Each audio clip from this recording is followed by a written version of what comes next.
Bonjour. Aujourd'hui, nous allons nous intéresser au liquid staking et plus précisément le liquid staking d'Ethereum avant que la mise à jour Shanghai ne voie le jour.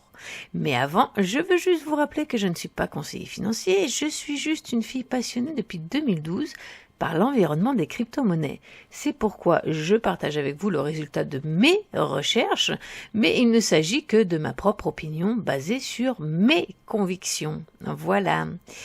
Alors, j'imagine que vous avez déjà entendu parler du liquid staking. D'une part parce que avant la chute de Luna en mai 2022, c'était un narratif très à la mode pour les connaisseurs, et d'autre part parce que la mise à jour Shanghai, alors je vais vous la montrer, la voilà. Eh bien, la mise à jour Shanghai qui est tant attendue pour Ethereum est sur le point de voir le jour, ce qui relance le débat du liquid staking.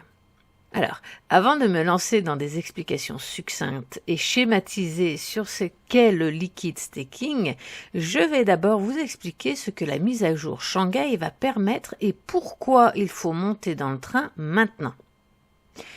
Pour faire très simple, en étant validateur de réseau Ethereum, il faut staker au minimum 32 Ethereum. Mais avec cette forme de staking bien particulière, les Ethereum stakés sont bloqués jusqu'à ce que la mise à jour Shanghai puisse permettre de les débloquer. Ainsi, beaucoup de personnes qui ont staké, qui sont devenus des validateurs il y a 1 an ou 2 ans, eh bien, ils ont leurs Ethereum qui sont bloqués depuis tout ce temps et ils ne peuvent rien en faire. Alors j'avais déjà abordé le sujet dans quelques-unes de mes vidéos, notamment lorsqu'il y a eu la mise à jour The Merge, je crois que c'était en septembre 2022, en vous mettant en garde contre une éventuelle pression à la vente suite au déblocage des Ethereum.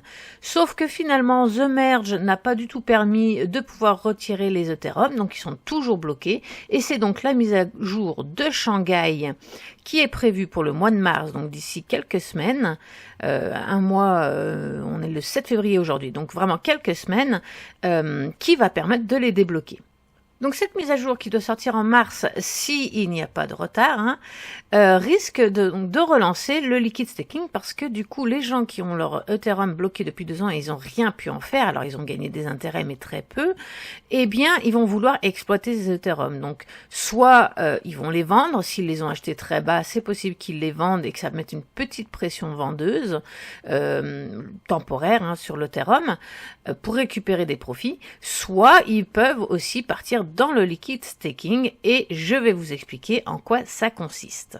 Comme à mon habitude, je vais survoler le sujet parce que ma chaîne n'est pas là pour vous expliquer les détails techniques, il y a déjà bien assez de concurrents qui font ça. Et c'est très bien, chacun sa spécialité. Moi, c'est juste pour permettre à ceux qui comprennent pas forcément ce qui se passe dans les crypto-monnaies ou que c'est un petit peu compliqué le vocabulaire, etc. Je veux juste schématiser pour vous faire comprendre 2-3 trucs. Mais bien évidemment, c'est très compliqué tout ce que je vous explique. Donc, c'est pourquoi je le schématise et que je survole les sujets, mais vraiment. Voilà. Donc si vous voulez plus de détails, moi je vous invite vraiment à aller voir la chaîne de Crypto Farmer. Alors lui il est spécialisé dans tout ce qui est DeFi, donc finance décentralisée, yield farming, etc. Le liquid staking aussi. Donc vous pourrez en apprendre beaucoup plus sur sa chaîne et lui il est vraiment spécialisé là-dedans. Par contre, c'est pas forcément pour les débutants, vous risquez de pas comprendre grand chose. Mais en tout cas ça existe. Il n'y a pas que lui d'ailleurs, mais lui il est très bon. Alors, qu'est-ce que c'est que le liquid staking? En gros, si vous prenez un jeton que vous allez staker, en contrepartie, vous recevrez des intérêts pour le staking, mais dans le liquid staking, vous recevrez aussi un autre jeton que vous pourrez utiliser pour générer encore plus de revenus. Alors concrètement, si on prend par exemple l'exemple de Lido, alors je vais aller sur la page, sur le site de Lido et je vais vous montrer. Donc chez Lido, si on stake un Ethereum, on a en contrepartie 4,8% d'intérêt par an. Mais on a aussi un autre jeton qui va s'appeler le ST Ethereum, que lui vous pourrez utiliser pour faire autre chose. Donc D'une part, cela vous permet de contourner le problème des 32 Ethereum pour pouvoir devenir validateur et staker vos Ethereum, mais surtout, cela vous permet de garder vos Ethereum bien au chaud pendant que vous faites fructifier les autres jetons qu'on vous a donnés en échange et générer encore plus d'argent que les simples intérêts perçus. Par exemple, vous pouvez très bien prendre vos ST Ethereum que vous avez contre un Ethereum. Donc, alors, j'ai pas précisé, mais c'est la même valeur. C'est-à-dire que un Ethereum égale un ST Ethereum. Donc, si vous en donnez 10, vous en recevez 10. C'est comme un ticket. C'est comme un ticket de validation, un reçu, finalement, que vous pouvez exploiter. Et quand vous voulez déstaker vos Ethereum, eh bien, vous rendez ces jetons, les ST Ethereum, et on vous rend vos Ethereum en contrepartie. Voilà, bon, je rentre pas plus dans les détails, je veux juste vous montrer que vous avez donné un Ethereum, vous gagnez en contrepartie 4,8% d'intérêt et vous avez reçu un ST Ethereum. Maintenant, vous prenez ce 1 ST Ethereum, puis vous pouvez aller sur AAVE par exemple, et puis vous voyez, où est-ce qu'il est? Il est là, un ST Ethereum, vous pouvez par exemple le mettre en collatéral, pour pouvoir emprunter une autre monnaie, donc ces monnaies-là. Donc par exemple, vous pouvez mettre un ST Ethereum en collatéral ici et emprunter l'équivalent en USDT par exemple. Donc on va dire qu'il est à peu près à 1600$ l'Ethereum aujourd'hui, donc vous pouvez emprunter 1600$. Et avec ça, eh bien, vous pouvez continuer. Vous pouvez soit racheter d'autres monnaies, soit aller faire fructifier votre USDT parce que là, vous l'avez emprunté, donc vous payez des intérêts. Mais si vous allez ensuite staker vos USDT, on va vous donner des intérêts. Et c'est là tout l'intérêt du yield farming que mon collègue Crypto Farmer explique extrêmement bien, tout ce qu'on peut faire avec ça. Et beaucoup d'argent on peut faire avec ça, mais c'est très compliqué et ça prend beaucoup de temps. Donc, c'est vraiment pas conseillé pour les novices, ça c'est certain. Mais donc, vous pouvez faire ça, vous voyez, vous pouvez même staker l'autre monnaie, vous pouvez faire tout un tas de trucs dans la DeFi qui va vous générer encore plus d'argent alors que vous avez bloqué votre Ethereum. Normalement, vous pourriez rien faire avec ça. Ben là, vous avez non seulement votre Ethereum il est bloqué, mais en plus vous avez un autre jeton qui vous permet d'aller jouer dans la DeFi et de faire d'autres activités, d'autres investissements. Par contre, j'insiste, ne vous jetez pas là-dedans sans formation. La DeFi, le yield farming, le borrowing, le lending, tous ces trucs-là, c'est très, très compliqué et les risques sont énormes. Si vous ne comprenez pas les règles du jeu, vous allez perdre tout votre argent. C'est vraiment pas fait pour les novices. Sans parler du temps que ça vous demande, parce que vous allez en passer du temps à faire de l'arbitrage, à regarder, à comparer, à ressortir, à reprendre, parce que ces pourcentages, ils changent tout le temps. Ils sont pas là fixes, ça dépend des marchés.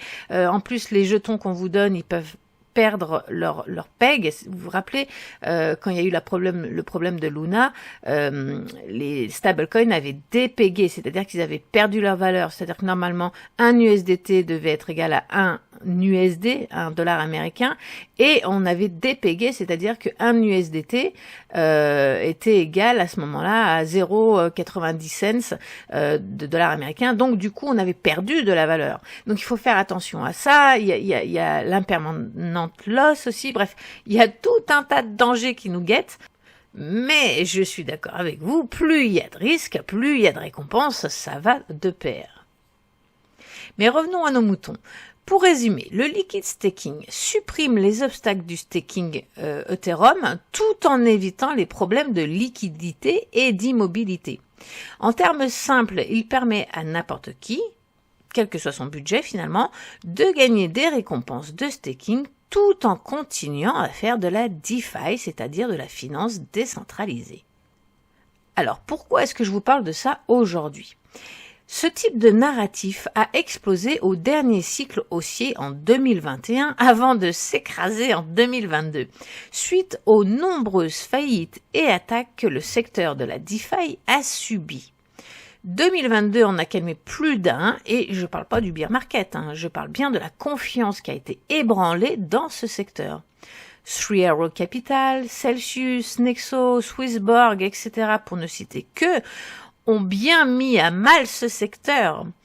Donc, plus le fait qu'en plus on était en bear market, c'est sûr que ça n'a pas aidé et que ce secteur a été un petit peu délaissé. Cependant, l'appât du gain est souvent plus fort. C'est pourquoi on s'attend à un regain d'activité dans ce secteur, notamment dû au staking d'Ethereum. Et plus précisément, à la mise à jour Shanghai qui va permettre aux validateurs de récupérer leurs Ethereum qui sont bloqués depuis des mois et des mois. Voilà, c'est pour ça que je vous en parle aujourd'hui, parce que suite à cette mise à jour, eh bien, ils vont pouvoir les récupérer. Et pour ceux qui veulent, ils vont pouvoir faire du liquid staking, ce qui n'était pas possible avant lorsqu'ils ont placé ou staké leur Ethereum pour devenir validateurs. Donc vous l'aurez compris, il y a de grandes chances pour que les cryptos reliés au liquid staking fassent un buzz prochainement. Pour ma part et dans l'état actuel des choses, je ne pense pas que cela pourra durer éternellement. Encore une fois, on a de l'argent basé sur rien, si ce n'est sur l'argent des derniers entrants ou de l'argent créé à volonté. Alors oui, ça dépend des projets, comme toujours, mais sur le long terme, si rien ne change, j'insiste, si rien ne change, je ne vois pas comment cela pourrait perdurer dans le temps. Ça ressemble un peu à une pyramide de Ponzi quand même. Donc quand c'est trop beau pour être vrai, il y a des chances que ce soit trop beau pour être vrai, selon moi. Donc c'est pourquoi, pour ma part, j'ai investi une petite partie de mon portfolio dans ce type de narratif que j'ai placé dans mes investissements très risqués et à court terme. Ça veut dire que dès que je fais un x2, je récupère ma mise et je laisse tourner le reste. Ensuite, je récupère au fur et à mesure que l'on progresse et surtout, je liquide tout avant la fin du prochain bull run. Sauf si les protocoles ont changé d'ici là, auquel cas je réviserai mon jugement, mais dans l'état actuel des choses, c'est pas un investissement long terme. Pour moi, moi je l'utilise comme ça, maintenant vous faites ce que vous voulez, mais pour moi, je vois pas ça sur le long terme, je pense qu'il faut récupérer au fur et à mesure les profits et ne pas être trop gourmand. Je pense que ça va être juste un buzz, parce qu'il y a quand même pas mal de problèmes, pas des problèmes, mais des failles, des zones d'ombre, beaucoup de dangers, beaucoup de petites choses assez dérangeantes, on pourra dire, dans le yield farming, le liquid staking et la DeFi finalement. Sans parler du fait qu'elle est dans le collimateur des gouvernements. Donc les régulations peuvent tomber comme une lettre à la poste, il peut se passer vraiment plein de choses. Plus les attaques, le piratage, parce que chaque protocole a sa façon de faire et ses failles, etc. Donc plus vous dispersez votre argent, plus vous avez de risques que ça se termine mal. Donc oui, il y a de l'argent à se faire, je pense, honnêtement. Si les validateurs qui vont pouvoir récupérer leurs Ethereum vont dans le liquid staking, effectivement, je pense que sur le court terme, il y aura de l'argent à faire. Et c'est pourquoi je mets une partie de mon investissement là-dedans. Mais vous l'aurez compris, et j'insiste, pour moi, c'est vraiment du court terme, c'est vraiment un buzz, c'est pas quelque chose qui va perdurer dans le temps. Encore une fois, si rien ne change. Voilà. Alors, d'ailleurs, je vous invite au passage à regarder les vidéos où je vous explique comment protéger votre argent en utilisant toujours les mêmes stratégies. Je vous explique tout dans mon livre, d'ailleurs, pour ceux qui veulent aller plus loin. Et sinon, eh bien, vous avez déjà largement de quoi faire dans mes vidéos YouTube, dont je vous mets le lien dans la description de cette vidéo. Et pensez à vous abonner, s'il vous plaît, ça m'aide grandement avec l'algorithme de YouTube. Merci. Allez, parenthèse fermée, revenons à notre sujet. Donc, comme je vous l'expliquais, je ne vous ai pas parlé des réels dangers reliés à la DeFi et au yield farming, parce que sinon la vidéo serait vraiment beaucoup trop longue et j'en perdrais beaucoup plus d'un au fur et à mesure que je parle. Mais renseignez-vous sur YouTube, j'insiste. Alors, pour connaître les cryptos concernés, eh bien, comme d'habitude, vous pouvez aller sur CoinMarketCap ou CoinGecko et regarder la catégorie du liquid staking. Voilà, liquid staking. Puis là, vous avez la liste des crypto-monnaies qui sont dans ce narratif. La plus connue, c'est bien évidemment Lido. On en a beaucoup entendu parler en 2022. Alors, je vous laisse faire vos propres analyses fondamentales parce que moi, j'ai pas approfondi le sujet, d'accord? Parce que comme je sais que c'est un investissement court terme, je vous avoue que j'ai bâclé mes recherches fondamentales, je les ai très peu poussées. Donc, si ce narratif vous parle et vous intéresse, moi, je vous conseille de pousser plus en avant les recherches, notamment sur les tokenomics que j'ai survolés. Puis vous allez voir que, notamment pour les petites là, dont on parlera à la fin, les tokenomics sont pas forcément très bons. Mais comme il faut jamais mettre tous ses œufs dans le même panier, eh bien, j'ai dispatché mon investissement dans plusieurs d'entre elles. D'ailleurs, si vous regardez mes vidéos sur les stratégies, vous verrez que ça sert à rien de mettre des gros montants dans des monnaies comme ça. Alors, Lido. Eh bien, Lido, c'est la plateforme la plus connue. Alors, on va commencer déjà avec sa fiche CoinMarketCap. 84% des jetons sont en circulation et la market cap est pas très importante, mais c'est disons la plus importante de toutes. Alors, il y a eu quelques rumeurs à son sujet il y a en 2022 là, mais pour le moment, elle a l'air de se stabiliser, de bien aller, donc c'est la plus grosse plateforme, hein, donc un petit billet là-dedans, ça peut pas faire de mal. Ensuite, Frax. Alors, Frax, lui, il a un bon potentiel. Par contre, il n'a pas de max supply. Donc, moi, j'aime pas trop ce genre de monnaie, mais bon, c'est que mon avis personnel. Mais il a un bon potentiel. Je peux pas dire le contraire. En revanche, personnellement, moi, je l'aime pas du tout. La plateforme, je la trouve très compliquée. Les novices, je suis sûre qu'ils iront pas là-dessus, c'est presque sûr. Par contre, les pros de la DeFi qui sont habitués à faire de la DeFi, eux, ils sont habitués à ce genre d'interface, ils sont habitués à ce genre de langage, et donc eux, il y a des chances qu'ils aillent là-dessus. Ensuite, Rocket Pool. Alors, Rocket Pool, hop, eux, ils ne font que de l'Ethereum. Ils ne font rien d'autre que de l'Ethereum. Voilà. Donc, il y a des pour et des contre. C'est-à-dire que c'est un très bon outil de marketing pour se faire connaître rapidement en plein buzz sur le staking de l'Ethereum. Hein. Si ça fait un gros buzz et qu'on parle de ça, eh bien dans les moteurs de recherche, ça va sortir. Et du coup, c'est simple, direct, on fait que ça, on se prend pas la tête. Donc, c'est un très beau geste marketing. Cependant, pour le court terme, pour surfer sur un buzz, j'insiste. Cependant, sur le long terme, c'est pas forcément un atout, ça. Donc, si gain il y a, je les récupérerai encore plus rapidement sur cette crypto parce que, on sait jamais ce qui peut se passer, étant donné que, ils ont pas d'autres cordes à leur arc. Ensuite, on va parler de Anchor.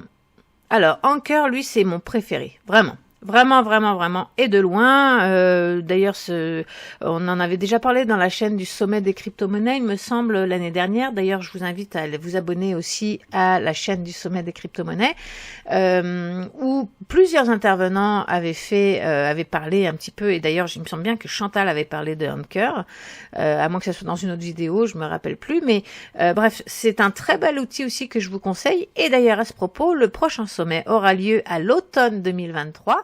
Donc, quoi qu'il en soit, Anchor, pourquoi je l'aime bien? Eh bien, parce que c'est pas juste un projet de liquid staking. Il y a tout un projet Web3 derrière. D'ailleurs, il est fort possible que je garde un peu de cette monnaie après le prochain bull run, indépendamment de l'évolution du projet. Mais ce que je veux dire par là, c'est que Anchor a un potentiel beaucoup plus grand et beaucoup plus long que les autres projets dont je viens de vous parler. Parce qu'en fait, le liquid staking, c'est juste un bonus dans ce projet.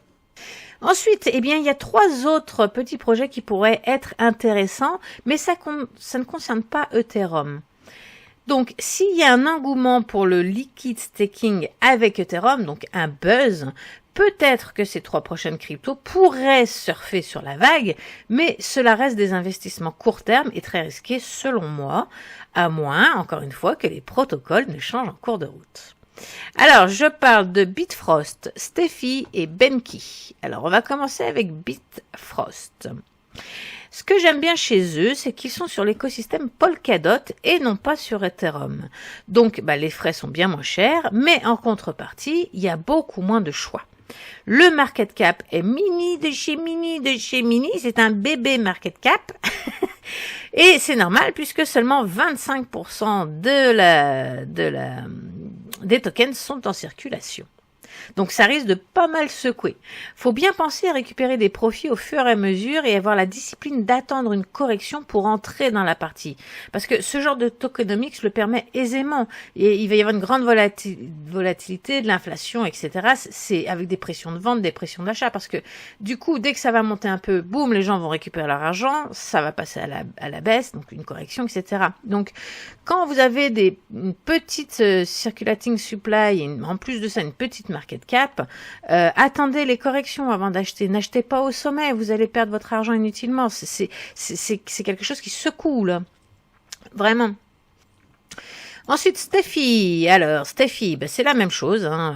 Pas beaucoup de jetons en circulation. Une petite market cap. Par contre, ah oui, juste un truc. Ce que j'aime bien chez eux, c'est qu'il y a pas mal de fonctionnalités depuis le site, sans avoir à changer de plateforme. Donc ça, c'est vraiment bien. Et puis, ils ont développé toute une partie sur l'écosystème Atom. Donc Stackfi Chain, c'est d'autres cryptos, voilà. Vous avez Polygon, Solana, Polkadot, Ethereum, KMS, enfin bon, vous en avez plein. En revanche, si vous allez sur Steffi Hub, c'est de l'Atom. Donc ça, j'aime bien parce qu'ils ont développé toute une partie sur l'écosystème Atom. Qui entre nous soit dit, je préfère à Polkadot. Et enfin, le Benki. Alors, Benki, c'est pareil, petite circulation, petite market cap. Eux, ils sont développés sur la blockchain Avalanche. Et puis, c'est vraiment très simple. L'interface la plus simple que j'ai vue de tous, là. Et ça, c'est vraiment accessible aux novices. Alors, il y a moins de choix parce que c'est sur Avalanche, pardon. Mais, vous voyez, vous pouvez emprunter. Donc vous mettez le collatéral et qu'est-ce que vous voulez emprunter. Et puis pour le staking, c'est tout aussi simple. Vous voulez staker des AVAX, vous mettez combien d'AVAX vous voulez, ça vous dit combien vous allez recevoir de jetons SAVAX en contrepartie. Et pour les déstaker, simplement vous cliquez là et vous faites l'inverse. Donc vous voyez, c'est très très simple et là c'est vraiment la même chose avec l'emprunt. Mais bien évidemment, il y a beaucoup moins de choix et surtout, ça ne concerne pas les Ethereum. Alors voilà, on a fait un petit tour très succinct pour ce qui pourrait être éventuellement un investissement rapide lorsque la mise à jour Shanghai sortira, c'est-à-dire très bientôt. Voilà, vous, qu'est-ce que vous en pensez? Donnez-moi votre avis dans les commentaires. Connaissez-vous d'autres cryptos dans ce narratif qui pourraient valoir le coup? Dites-moi ce que vous en pensez et n'oubliez pas de vous abonner, ça m'aide beaucoup. Sur ce, très bonne continuation et à bientôt. Bye.